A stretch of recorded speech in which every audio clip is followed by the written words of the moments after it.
Pozdrav svima, danas bih vam želio pokazati kako pripremiti boršč.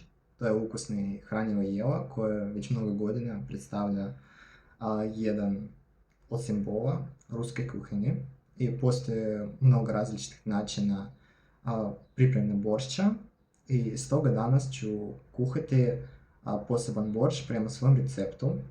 I sad možemo početi, uživajte u gledanju. Prvo, mi moramo pripremiti svo potrebno povrće i meso. I meso može biti juneće ili svinjsko. Ja ću koristiti svinjsko jer mislim da će biti bolji ukus. I općenito postoji mnogo recepta za borš, na primjer ukrajinski, ruski i tako dalje. Njihove sastojke se mogu razlikovati. Ja ću koristiti krumpir, kupus, mrkvu, cviklu, luk, papriku, rajčicu, pastu od rajčice, češnjak, maslinovo ulje i ocet. Ja mislim da to je dosta standardno.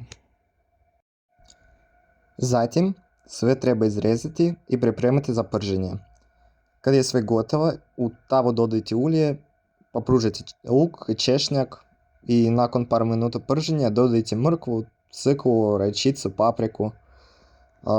Na kraju dodajte pastu od rajčice i začinite po ukusu. Pokrijte poklopcem i pržite do kraja. Ostalo je još samo izrezati kupus i krumpir, bacati ih u juhu i kad prokuha izbaciti ono što smo već pržili. I opet čekamo dok ne prokuha.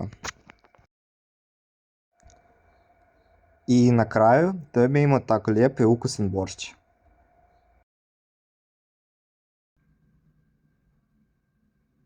Ja mislim da sam dobio odličan boršč i sad ću probati.